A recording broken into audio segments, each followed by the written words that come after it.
Hello tout le monde, alors aujourd'hui je vous retrouve non pas pour un unboxing mais bien pour un objet de lecture. Depuis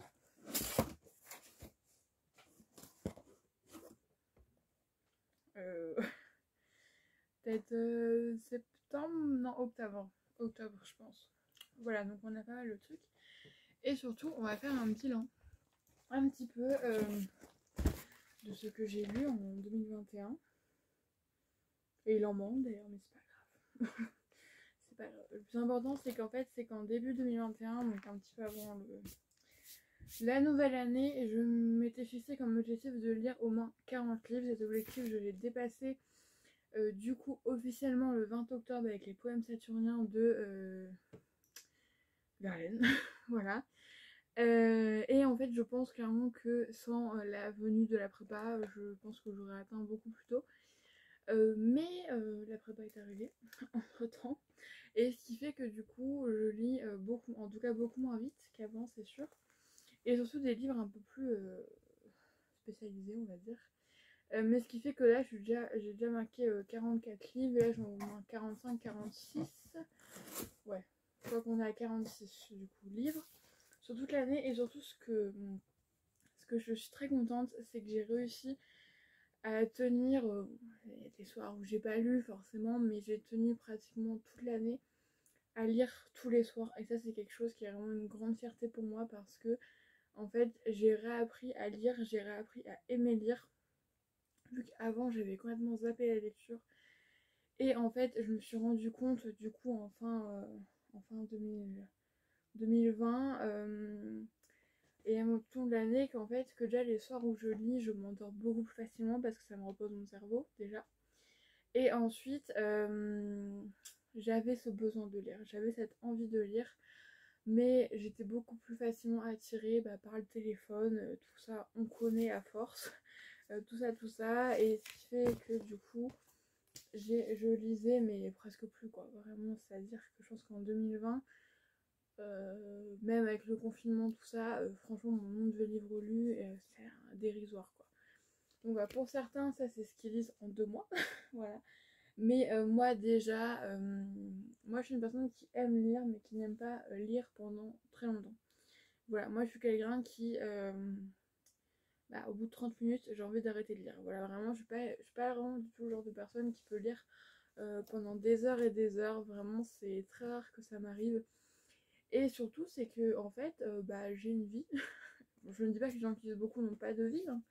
C'est pas ce que je dis, mais en fait, c'est que pour moi, la lecture, déjà, je lis très peu en journée. Voilà, je me rends compte que c'est quelque chose que je fais très peu en journée. Quand je lis, c'est surtout le soir avant de dormir. Et parce que la journée, en fait, je ressens pas l'envie, en fait, tout simplement. C'est pas un rituel, c'est pas quelque chose. Peut-être cette année, peut-être que j'essaie de me fixer de lire aussi pendant la journée. Mais après, là, j'ai commencé à lire dans le train. Voilà, donc déjà, ça a fait que j'ai pu lire quelques livres. En plus, donc des livres un peu plaisir. Voilà, parce qu'au départ, je le faisais plus. Et là, je fais de plus en plus. Voilà, déjà parce que j'ai des livres de cours à lire. Et voilà, dans le train, des fois je reste les 30 minutes de trajet, vu que j'ai 30 minutes de trajet matin et soir. Des fois je reste les 30 minutes sans rien faire, juste en écoutant ma musique aussi, parce que des fois c'est ce que j'ai besoin. Mais voilà, soit les autres fois, soit je révise, ou soit je lis mes livres, voilà. D'ailleurs il y a des fois des contrôles où mes révisions ont été exclusivement dans le train. Du coup ouais, je suis très contente de mon année. Donc du coup j'ai commencé l'année avec Riverdale The Poison Pen, voilà, que j'ai fini de lire le 7 janvier. Et là je la termine, parce que je l'aurais pas fini sur certains, avec un livre pour les cours, voilà, vous allez voir, très sympa. C'est Vie et sociétés urbaines en Italie au Moyen-Âge de Patrick Gulli, je sais plus du tout comment c'est. Alors c'est un livre de cours, mais en fait je trouve ça sympa, c'est quand même assez drôle. Du coup là je me suis dit que pendant toute cette semaine je vais lire ça tous les soirs. Moi par vendredi vu que c'est le nouvel an, logique. Histoire d'avancer dedans, parce que moi aussi c'est que les pages en fait sont grandes et du coup en fait on s'écrit assez petit. Ce qui fait que quand je lis 30 minutes, je lis 5 pages en fait. Ouais, et en plus je surligne tout ça, il y a tout ça, et donc ce qui fait que c'est pas une lecture vraiment détente on va dire. Donc voilà, ce Donc on voit quand même qu'entre temps les choses ont un petit peu changé quand même. Mais bon. Bref, du coup, j'ai pas dans l'ordre, je vais déjà tout sortir. Alors, oula, pardon. Déjà on va comment dire, séparer lecture cours et lecture personnelle. Donc, tout ça c'est lecture cours et ça lecture personnelle. Voilà. La vie c'est dans un carton parce que pour l'instant j'ai pas encore récupéré ma chambre. Donc écoutez, la prochaine fois normalement ça devrait être bon. Voilà. Et on va commencer par les livres de cours. En fait c'est que de la poésie. Parce que notre thème de cours c'était la poésie. Donc comme vous pouvez voir, voilà, une lecture plutôt active. Voilà, là on part sur les romans, donc voilà, il y a 5 livres à lire en tout. C'est gros quand même hein, quand on y regarde, donc on va s'y mettre bientôt. Du coup, je vais donner mon avis. Bon, je sais que sur ce moment ça va pas les intéresser, hein, je sais très bien, mais écoutez, moi j'ai changé d'avis sur la poésie. Parce que je pensais d'abord que je détestais ça, que vraiment je n'aimais pas ça, que je trouvais ça nul, tout ça. Et en fait, j'ai changé d'avis parce qu'on va dire qu'on m'a forcé, entre grosses guillemets, on m'a pas mis le couteau sous la gorge non plus, mais on m'a forcé à en lire. Et qu'en fait, que du coup, je me suis rendu compte que y avait des trucs pas mal. Bon, je vais commencer avec un mauvais exemple. Parce que je vais commencer par un livre que j'ai pas du tout aimé. D'ailleurs, je vais bientôt pouvoir enlever les post-it. Que j'ai pas trop aimé, c'est Les Fleurs du Mal de Baudelaire. Ouais. Alors, je l'avais acheté pour mon bac de français. Au final, on l'a jamais fait en cours. Et je l'avais pas lu en terminale non plus. Et du coup, là, on devait le lire. Donc, je me suis dit, banco, j'y vais. C'était en choix, donc je me suis dit, j'y vais. Et bon, après, les post-it, alors ça, c'est des poèmes sur lesquels je me suis dit, on peut travailler dessus. Il y a des trucs de dissertation et tout, où tu peux caler des trucs. Que j'ai d'ailleurs colorié. Ah, ça, c'est mon truc préféré. Mais je me suis dit, voilà, qu'il y a des trucs qui pourront toujours servir. Ou soit ceux que j'ai bien aimés. Donc, on a quand même des post-it. Mais en fait, j'en attendais beaucoup de Baudelaire en fait. Je pense que j'avais trop d'attentes. Parce que en fait, lors de ma scolarité, on m'a fait lire les meilleurs livres. Les meilleurs livres. Les meilleurs poèmes, pardon. Voilà, les plus connus. Le spleen, la charogne. Qu'est-ce qu'il y a vraiment encore plus connu? Voilà, d'autres poèmes très connus et certainement du coup les meilleurs. Mais en fait, moi, quand j'ai lu, donc fallait lire que un recueil sur les deux. Et j'ai pas du tout. En fait, j'ai pas accroché. C'est-à-dire que. C'est-à-dire. C'est-à-dire que, en fait, je me suis retrouvée à. J'avais l'impression d'être. Bon, après, c'est un peu le cas de tous. Mais j'avais l'impression d'être devant un. D'être devant un poète qui écrit. Mais complètement fou. Vraiment, je me suis dit. Mais. Et surtout, un poète qui trouve toujours des trucs que tout va mal. Je sais, en fait, beaucoup sont comme ça, mais je trouve que lui c'est amplifié et ce qui fait que j'ai pas du tout aimé. Vraiment, voilà, vraiment j'ai pas apprécié, j'ai pas forcément apprécié. Voilà, j'avais beaucoup d'attentes et je pense que c'est pour ça que ça a fait que ça n'a pas marché. Ça c'est le premier que j'ai lu, qui donc a fait que j'ai atteint les 40 livres. C'est Poème saturnien de Paul Verlaine. Alors j'ai découvert un de mes poèmes favoris, qui est donc Il pleure sur mon cœur comme il pleut sur la ville. Je n'ai plus le nom. C'est dans Roman sans parole que j'ai... Ah voilà, il n'y a pas vraiment de nom. Mais c'est dans Roman sans parole, c'est d'ailleurs le recueil que j'ai préféré. Verlaine, j'ai beaucoup aimé. Parce qu'en fait, pareil, moi j'avais surtout l'image, on va dire, de l'homme plutôt que le poète. Même s'il ne faut pas les distinguer. Voilà, c'est la même personne. Mais moi, forcément, j'avais connu voilà, sa relation très très plus que tumultueuse avec Rimbaud. Aussi le fait qu'il frappait sa femme, qu'il était alcoolique, voilà, tous les mauvais côtés de sa vie, quoi. Et donc, quand j'ai lu les poèmes saturniens, j'ai découvert une sensibilité que je ne pensais pas qu'il avait. Et ce qui a fait que ça m'a même surpris. Parce que je me suis dit, mais comment on peut être d'un côté aussi violent, aussi méchant, aussi... Bon, il y a l'alcool, voilà, ça fait... Mais même s'il y a l'alcool, je veux dire, il y a des choses aussi déjà à l'intérieur qui font que tu peux être aussi violent comme ça. Et justement, ce parallèle, ça m'a fait me dire, mais comment on peut être aussi mauvais, aussi avec des travers mais horribles, et en même temps avoir une sensibilité aussi belle, et surtout par un... Je sais, voilà, c'était... J'ai beaucoup aimé. Vraiment, j'ai beaucoup aimé ce recueil. Alors oui, moi, mes livres, ils vivent. Hein. Parce que bon, dans ceux-là, je les ai pas surlignés. Mais voilà, mes livres de cours vivent. Voilà, je sais que certains, ça va les choquer. Mais les autres, franchement, les autres que j'ai lus, qui sont pas pour les cours, franchement, on dirait que... franchement, on dirait que je les ai pas touchés, tu vois, tellement ils sont bien, hein, tout ça. Mais mes livres de cours, je vis, tu vois, avec, j'apprends avec. Donc voilà, bref. Ça, j'ai bien aimé. Ensuite, on a le roman inachevé de Aragon. Franchement, j'ai beaucoup aimé. Je ne connaissais pas du tout Aragon. Voilà, ça a été vraiment une véritable découverte, ce poète. Ma prof de français a un véritable coup de cœur pour lui. Et j'ai eu l'un des plus beaux poèmes que j'ai pu lire de ma vie. C'est si l'amour qui n'est pas un mot. S'il vous plaît, allez lire ce poème. Il est magnifique. Quand je l'ai lu, en fait, c'est ça que j'adore aussi avec la lecture. Bon, il y a beaucoup de choses dans la vie comme ça, mais avec la lecture, c'est que avant que tu lises un passage qui va te bouleverser à vie, tu ne sais pas à ce moment-là. Tu t'en vas, ou même quand tu commences un livre et que tu ne sais pas que ce livre va te bouleverser, tu y vas et tu ne sais pas, tu vois. Et j'ai commencé sur ce poème, et au fur et à mesure, j'ai senti les larmes monter. Et à un moment, il dit que sa vie commence le jour où il a rencontré sa femme, donc Elsa. Et là, je vous promets, là j'ai fini le recueil avec les yeux embués.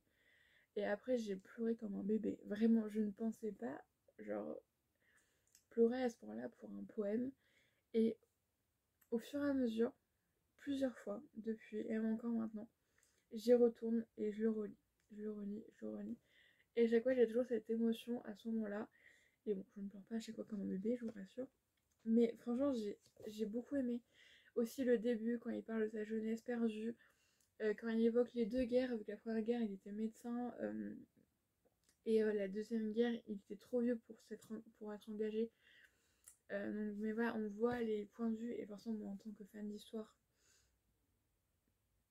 ça n'a pu que me plaire, ces passages, ces poèmes comment dire, sur les deux guerres, que je pense qu'on peut clairement s'en servir dans des dissertations d'histoire pour commencer à une disserte. Vraiment, Aragon, ça a été un auteur que j'ai beaucoup aimé. J'ai lu pendant les vacances d'octobre, celui-là, et franchement, j'étais très surprise. Ensuite, on a dû lire Les femmes du livre 1 à 4.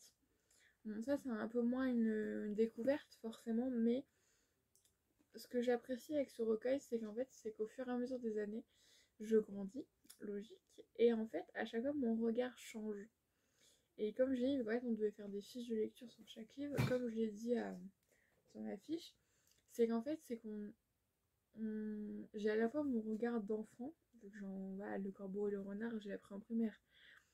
Et d'ailleurs, je la réalise, ça me fait sourire, mais j'ai à la fois mon regard d'enfant, et à la fois mon regard maintenant, donc d'hypocagneuse, comme on dit, qui voit beaucoup plus de petits détails, ouais, de choses où je vois que ça dénonce. Et c'est toujours intéressant, et donc ça m'a quand même fait plaisir de redécouvrir. C'est qu'au départ, j'étais un peu en mode, ouais, c'est bon, fable jusque-là. Mais ça a été très agréable de redécouvrir encore une fois, mais avec une maturité supplémentaire. Alors ensuite, celui-là, je pense qu'il a pâti du fait que je l'ai lu en dernier. C'est Gaspard Delany d'Aloysius Bertrand. Je vous avoue, j'ai pas tout lu.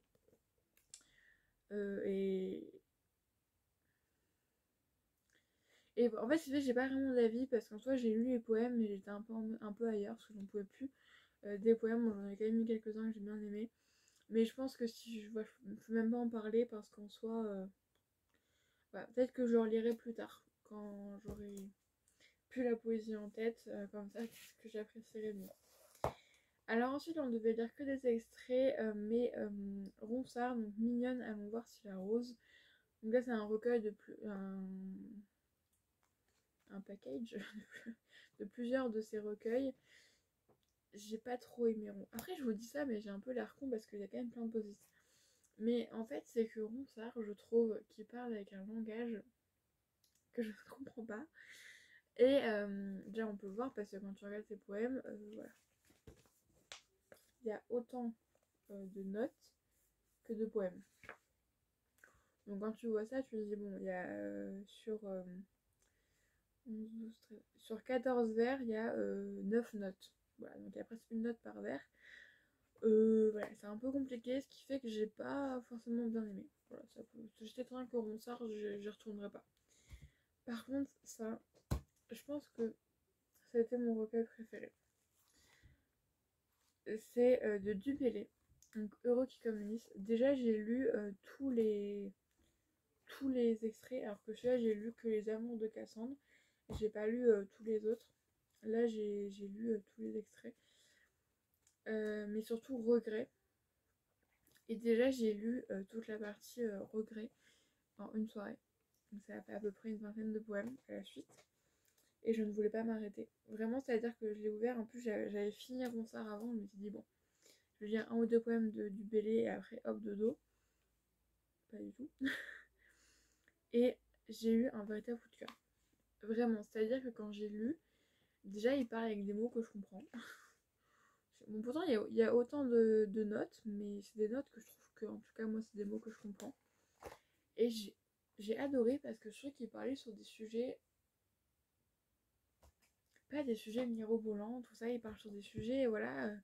C'est lui que vient un fameux Heureux qui communiste. Du coup, j'avais la chanson en tête quand je le lisais. Voilà, et par exemple, c'est pas de quoi je parle. Je ne veux fêter les exemplaires grecs. On a J'aime la liberté et l'anguille en service, je n'aime pour la cour et me faut courtiser. Je l'aime la feintise et me faut déguiser. J'aime simplicité et n'apprends que malice. Je n'adore les biens et sers à l'avarice. Je n'aime les honneurs et me les faut priser.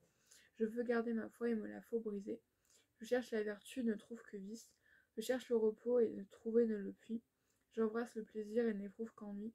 Je n'aime à discourir, en raison je me fonde. Et j'ai le corps maladif et me faut voyager. Je suis née pour la muse, on me fait ménager. Ne suis-je pas le plus chétif du monde? Voilà, et je sais pas, je trouve ça voilà, super bien. Alors là, je vais vous lire celui-là aussi, désolée. Je n'écris point d'amour n'étant point amoureux. Bon, je voulais que la première strophe. Je n'écris point d'amour n'étant point amoureux. Je n'écris de beauté n'ayant belle maîtresse. Je n'écris de douceur n'éprouvant que rudesse. Je n'écris de plaisir me trouvant douloureux. Voilà, bref, ça a été vraiment une véritable bonne découverte. Bon, après 19 minutes de vidéo, on va passer aux lectures au plaisir. Voilà. Ouais, je peux vous dire ouais, dans quelle ordre, ouais, c'est ça. Tout d'abord, j'ai lu Je ne suis pas Cyril de Ben Nevers. Donc, c'est un livre, vous savez, comme ça. Moi, j'aime bien les livres comme ça, je trouve ça sympa. Voilà. Alors, Ben Nevers, c'est un youtubeur que j'aime beaucoup suivre, même si en ce moment, je regarde plus trop ses vidéos, mais c'est quelqu'un que j'apprécie quand même. Je regarde quand même l'heure. Ouais, ça va. Et j'avais hâte de découvrir son livre parce que, même si je suis une femme, c'est un livre que je trouve qui peut s'adresser autant qu'aux hommes qu'aux femmes. Parce que j'ai beaucoup aimé le découvrir, parce que c'est justement ce témoignage de l'autre côté, on va dire, si on peut dire ça. Et j'ai trouvé ça super sympa. Et surtout, il parle de son hypersensibilité, ce que je suis aussi. Et donc ça, c'est un peu malheureusement, c'est universel aux deux, hein, voilà. Sauf que pour les filles, c'est un peu plus accepté, quoique, mais un peu plus quand même que les garçons. Mais vraiment, je trouve que ce livre est à mettre entre toutes les mains. Vraiment, je le trouve vraiment génial. C'est un livre que je trouve éducatif, mais surtout agréable à lire. Vraiment, tu lis les pages, ça passe tout seul. Voilà, par exemple, j'ai beaucoup aimé aussi l'interview avec son papa. Voilà, c'est très bien parce que je trouve qu'il y a un petit peu un truc auquel je pouvais me, me, me retrouver. On est sur la friend zone, sur les premiers amours, tout ça. Voilà, on a en fait plein de choses qui du coup sont mises du point de vue du garçon, ce qui est bien, voilà. Mais qui sont aussi des trucs qu'on peut vivre nous aussi et que je trouve que vraiment c'est quelque chose qui est vraiment très important. Surtout que voilà, la question de virilité est de plus en plus remise en question et bien heureusement parce que elle est plus que désuète et je trouve que c'est voilà, c'est les gens être comme ils sont et c'est fou. Et donc ouais, vraiment c'est un livre que j'ai beaucoup apprécié de découvrir, que je que, voilà, j'ai on voit sur le truc que les hommes ne pensent qu'à ça, voilà. C'est un peu le cliché et voilà. C'est un mot qui est pas vrai d'ailleurs. Et voilà, on a vraiment des trucs très sympas dedans que je vous conseille vivement de lire. Alors ensuite du coup entre temps il y a eu les recueils sur la poésie. Non, je ne suis pas virile, il a été entre les deux je crois. Et ensuite j'ai eu envie de passer à autre chose. Voilà, j'ai eu envie d'un peu de lecture plaisir. Voilà, pour le mois de décembre, je me suis dit tu te fais plaisir. Et du coup, j'ai commencé tout d'abord par lire enfin Miss Peregrine et les enfants particuliers, donc le tome 1. Donc, bon, comme vous avez pu le voir, j'ai acheté le tome 2 et le tome 3 depuis. Et je sais qu'il y a 7 tomes. Voilà. Il n'y a que le 7ème qui n'est pas sorti en poche. Mais le temps que j'arrive au 7ème, je pense que ça sera sorti en poche. J'avais commencé il y a quelques années parce qu'en fait, ma mère m'a dit qu'au final, on l'avait déjà. Voilà. Bon, après, je l'ai fait avec le pass culture, donc c'est pas bien grave. Je me rappelle avoir commencé il y a quelques années. Et j'y avais pas été, tu vois. Mais j'avais quand même. Là, ça me donnait envie, surtout que maintenant, comme je vous ai dit, je suis de plus en plus attirée par le fantastique. À cette époque-là, non, j'étais vraiment romance. Quand autant mon point de vue a changé, je vais boire un peu d'eau parce que là, ça va un peu. Et du coup, ce livre, pourtant, il fait 400 pages. Et il faut vous dire qu'en prépa, quand tu finis un livre de 400 pages en une semaine, c'est bien. Ça veut dire que t'as bien kiffé. Voilà, vraiment, en fait, dès que je pouvais, bon, aussi malheureusement, il y a eu beaucoup de trains annulés, donc ce qui a fait que je devais souvent attendre quelqu'un qui vienne me chercher à 50 ans, donc ce qui fait que bah, au lieu d'attendre à ne rien faire, et eh bien je lisais. Et je lisais aussi beaucoup dans le train parce que en fait début décembre c'était une période où, bah, fin novembre, début décembre, une période où j'avais pas vraiment trop de révision pour concours blanc. Mais bon, la plupart de mes révisions pour concours blanc ont été faites un peu au jour le jour. Mais bref. Mais ce qui fait que du coup c'était un peu plus sympa. J'ai vraiment adoré. Vraiment, je pense vraiment qu'on peut dire que j'ai eu un coup de cœur parce que presque immédiatement, quand j'ai commandé d'autres livres avec le pass culture, j'ai direct pris le tome 2 et le tome 3 parce que je me suis dit que je voulais vraiment la suite. En fait, on suit Jacob qui est en fait un grand-père qui lui raconte depuis tout petit, qui lui montre même des photos d'enfants merveilleux, voilà, d'enfants qui peuvent soulever des cailloux énormes. Une petite fille en lévitation, il me semble. Il y a aussi une petite fille, bah c'est celle-là, la petite fille en lévitation d'ailleurs. Un garçon qui a des abeilles autour de lui, dans le ventre et tout, il me semble. Donc, ouais, sauf que bon, lui, quand il était petit, il y croyait, tout ça, mais en fait, ses parents à lui, disaient bon, c'est des bêtises, tout ça, et au final, au fur et à mesure, voilà, les gens ne le croyaient plus vraiment trop. Et en fait, malheureusement, un jour, son grand-père décède d'une façon un peu bizarre. Voilà, lui, Jacob, voit un monstre, mais personne d'autre ne le voit. Et pour lui, c'est ça qui a tué son grand-père.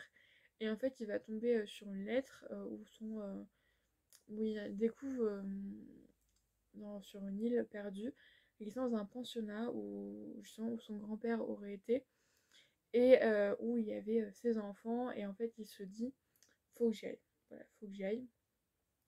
Il va finir par convaincre ses parents et même son père va venir avec lui pour photographier des oiseaux, vu que c'est sa passion. Et en fait, Jacob a mené son enquête et va découvrir mille et mille choses.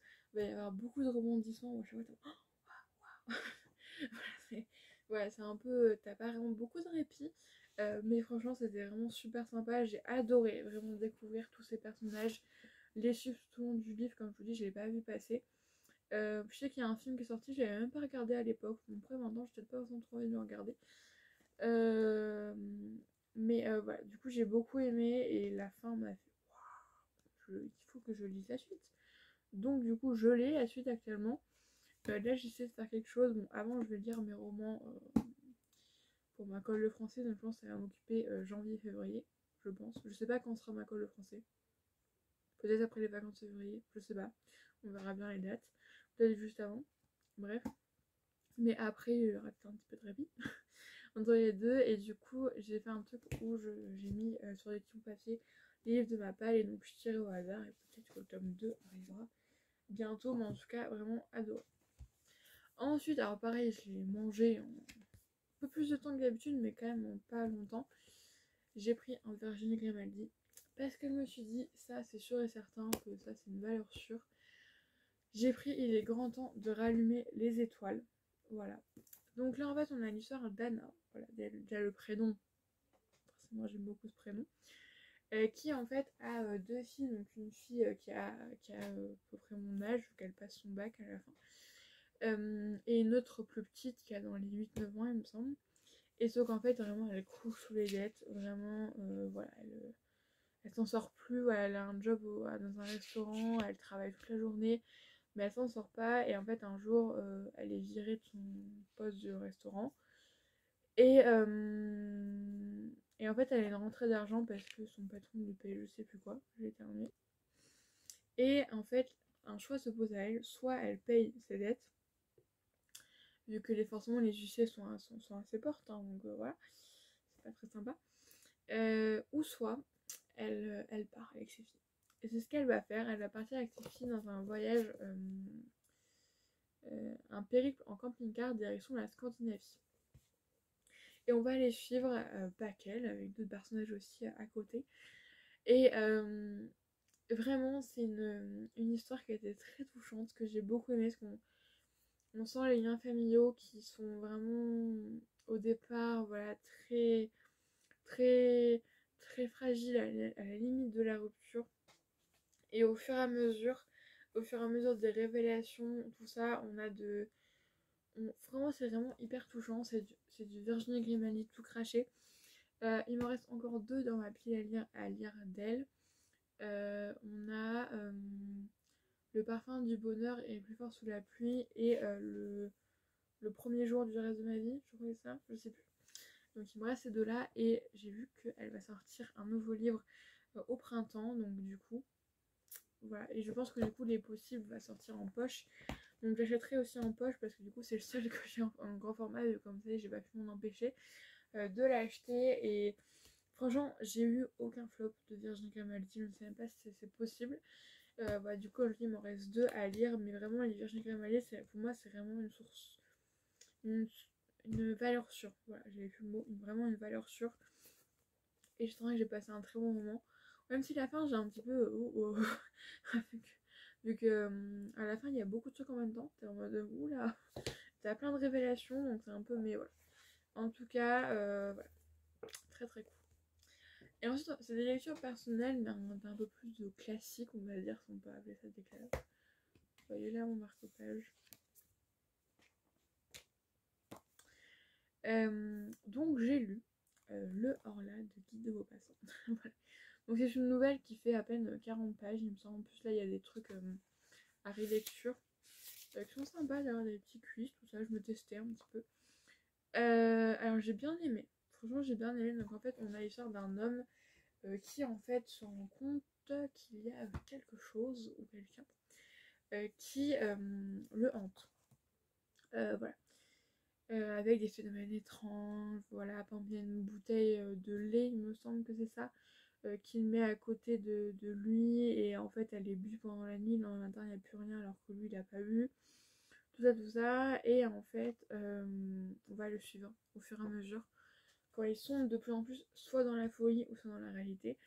Et d'ailleurs, Maupassant ne nous répond pas, c'est à nous de décider si pour nous il est juste fou ou s'il y a bien quelque chose qui le poursuit. J'ai beaucoup aimé. Voilà, c'était très sympa. Pourtant, bon, on retrouve quand même la patte de Maupassant, c'est-à-dire à faire une description de 15 ans, ce que je ne supporte pas, d'ailleurs je l'ai passé. Mais c'est quand même, voilà, j'ai bien aimé, vraiment, j'ai trouvé ça sympa. Et bon, c'est un bon classique que je peux vous recommander. Parce que la nouvelle elle est pas longue du tout.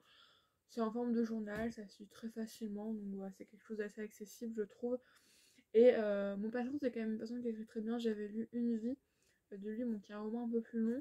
Et bon, quand tu passes les descriptions de 15 ans, parce que moi je ne supporte pas, je sais qu'il y en a qui adorent ça. Et moi en fait j'ai mes propres décors dans ma tête. Et quand on me décrit un décor, j'arrive pas à l'imaginer. Donc genre. Mais bon, bah, mais je vous conseille aussi Une vie de Maupassant, c'est un bon livre. Voilà, j'ai découvert en seconde, c'est vrai que c'était sympa. C'est un livre que j'ai bien aimé. Ensuite, là, on est sur quelque chose de beaucoup plus mitigé, de Marguerite Duras, Hiroshima, mon amour. Alors en fait, je l'ai acheté parce que l'année dernière, lors d'un bac blanc d'HLP, on avait un extrait, donc un commentaire de texte en français, et on avait une question de philo par rapport à ce texte. D'ailleurs, c'est celui-là que on voit à l'arrière, qui est au tout début. Bah en fait, c'est le meilleur passage du roman. Parce que déjà, dès le début, en fait, je me suis rendu compte que c'était pas un roman. En fait, c'est le scénario du film. Donc déjà, j'étais un petit peu déçue, je vous avoue, parce que moi je pensais qu'en fait c'était un roman qui avait été écrit et le film avait été adapté de ça. Je savais que c'était Marguerite Duras qui avait réalisé le film, et je pensais pas qu'elle avait réalisé le film et qu'elle avait sorti le synopsis en livre, et voilà. Donc déjà voilà, et en fait je sais pas, j'ai pas aimé. Bon, j'ai lu quand même assez rapidement, mais en fait je sais pas, déjà les descriptions, du coup en fait je trouve que c'était un petit peu bizarre à lire, je sais pas. Après en plus du coup je suis en option sur l'air spécifique, non, en option cinéma, je sais pas, je trouve que déjà une voix d'homme mat et calme, genre comment on tourne ça, une voix d'homme mat, voilà. Et si j'ai trouvé, parce qu'en fait c'est deux personnes, donc une française et un japonais, qui en fait se rencontrent à Hiroshima parce qu'elle est sur le tournage d'un film qui raconte justement Hiroshima, et en fait ils vont se rencontrer, les deux sont mariés, ils vont vivre une aventure, et déjà leur aventure est bizarre, je trouve, je sais pas, je trouve qu'il y a un truc, et des fois je comprenais même pas ce qui se passait, c'est-à-dire je disais des dialogues et je comprenais pas ce qu'ils voulaient dire. Non, peut-être qu'en film ça rend mieux, un jour je le regarderai peut-être. Et en fait ce que j'ai préféré c'est les appendices à la fin, en fait. C'est les appendices où on nous décrit des choses qu'on évoque dans le livre sans nous en parler plus. C'est ce que j'ai préféré dans le livre, en fait. C'est là où j'ai eu le plus de plaisir à lire. Voilà. Mais voilà, vraiment ça j'ai pas aimé, en fait. Voilà, j'étais assez déçue de ça. Déjà c'est pas ce que je m'attendais, donc voilà. Bon, au final quand même on a 6, 7, 12 livres. C'est pas mal quand même. Pour 34 minutes de vidéo. Bref, du coup là elle va aller préparer un colis Vinted. Et moi je vous dis à la prochaine fois pour une prochaine vidéo qui sera, je ne sais pas, mais pour aussi une prochaine vidéo lecture qui arrivera. Vous aurez cette fois-ci des romans. Voilà, des romans classiques, donc voilà, pas de poésie cette fois-ci. Et j'essaierai quand même de faire en sorte que dans assez longtemps pour que vous ayez aussi des romans hors classique quand même, parce que je suis certaine que ça peut ne pas vous intéresser. Mais après, des fois, moi déjà, j'aime pas trop ce nom de classique qu'on donne, ce qu'on qualifie classique ou pas, ce qui est bien ou ce qui est pas bien. Mais des fois, on a des choses qui sont très sympas. et qui en fait malheureusement on leur donne un certain élitisme et qui ne devrait même pas être là, parce que pour moi c'est pas des livres, je sais pas, moi je trouve que c'est pas voilà, des fois on fait ouais déjà moi je trouve qu'il n'y a pas des livres mieux que d'autres, mais je trouve que des fois on met des livres sur un piédestal et t'es genre en mode ouais, il y a que les initiés qui va comprendre. Bah, en fait non, je veux dire tout le monde peut les lire, et je pense que malheureusement du coup à cause de ça certaines personnes passent à côté de certaines lectures, euh, parce que justement on leur impose déjà des lectures, et aussi parce que ouais j'ai déjà lu des classiques, des livres jugés classiques qui m'ont beaucoup ému, et bon, c'est certain qu'il y a des chiants à mourir aussi, faut se rendre compte aussi que certains vraiment ça peut être un classique, genre vraiment tout le monde dit ouais c'est génial, mais il y en a c'est chiant à mourir, hein. Mais voilà, bref. Du coup, moi je vous fais des bisous, je vous souhaite de passer de très bonne lecture et je vous dis à la prochaine fois.